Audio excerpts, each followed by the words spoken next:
This is the 10th day of Advent. Let's see what our Advent calendar has for us. A couple of missing ones. We're looking for the number 10. Yes. Let's see what we have tonight. Tonight we have, got some bubbles, something orange. It's a fish. It looks like it's Nemo. Yes, Nemo, a big blue Christmas. Okay. Wow, okay. Dad, wake up, Nemo shouted early one morning as he swam back and forth across their anemone home. What is it, Nemo? Asked Marlin, waking in a hurry. Are you hurt? Is something wrong?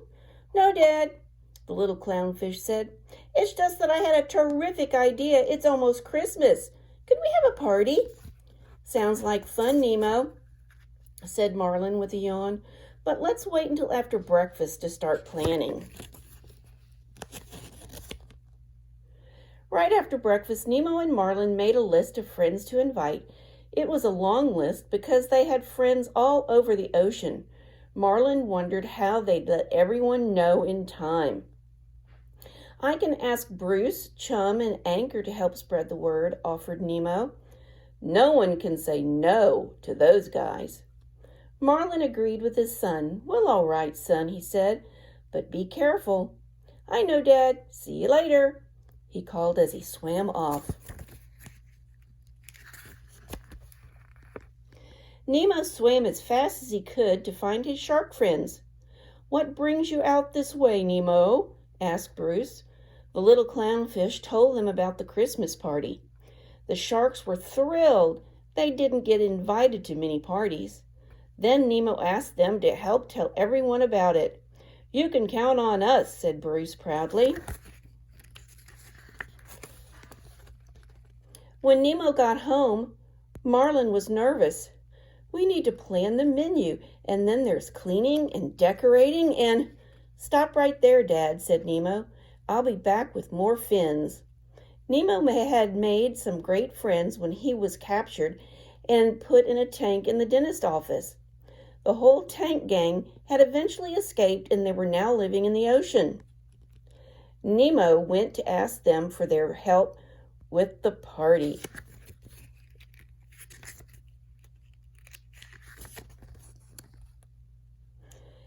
When Nemo returned home, his tank gang pals were with him. Deb and the blue-white humfish bug, and Jacques, a tiny cleaner shrimp. The two instantly got to work on the food and cleaning the anemone. It's too bad Flo couldn't be here, said Deb sadly. She does like a party. Nemo and Marlin winked at each other. They knew that Flo was really only Deb's reflection in the tank glass. Next, Nemo swam off to find their friend Dory, the regal blue tangfish. Do I know you? Dory asked when Nemo found her. Nemo just smiled at his forgetful friend, and all of a sudden, Dory hugged him and said, Nemo, I've missed you. Nemo asked Dory if she'd help decorate for a party. I love parties, she said, happily. At least, I think I love parties. That afternoon, Dory and Nemo worked hard to hang streamers and wreaths, and they decorated a conch shell Christmas tree. Meanwhile, the sharks were busy inviting the other guys. Finally, they were just the sea turtles left to invite, so the sharks took a ride on the first East Australian current and soon caught up with them. Awesome, said Crush. I love a party. Hey, dudes, can I come too? Asked Squirt. Of course, said Chum. Nemo wants all his friends there.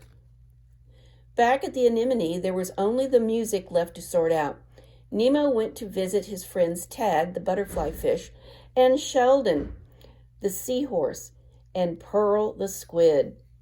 Together they practiced jingle shells until they were happy. "We'll be great," Nemo said when they were finished. "See you at the party." Finally, the night of the party arrived. Wearing colorful Christmas sea garlands, Marlin and Nemo greeted their guests before the long party started. And before long, they were filled with guests far and near. Deb's seaweed and kelp cake and salty seawater punch were delicious. Everyone was gathered around the conch shell Christmas tree, having a great time. "Time to open presents," announced Marlin. He swam over to the conch shell Christmas tree. Dory swam around the other guests, muttering, "Where is the present that I brought? Wait, did I bring a present? Whose birthday is it anyway?" For Bubbles, another member of the tank gang, Nemo had gotten a brand new tiny treasure chest that released a cloud of bubbles when it opened. "Bubbles!" giggled. "Wow, I've missed my bubbles. Thank you, Nemo."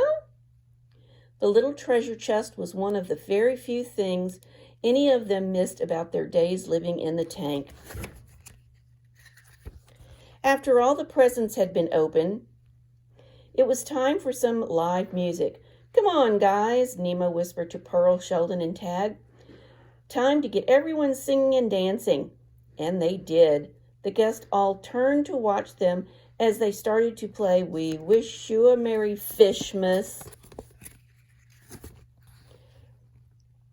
Soon it was getting late, and their friends began to swim home. When the last guest had gone, Nemo said to Marlin, "Dad, this was the best Christmas ever." "You bet it was," said Marlin. "We are lucky to have so many good friends, but the best gift of all is spending Christmas with you." And he gave his son a big hug. Christmas is a great time to spend with people that you love.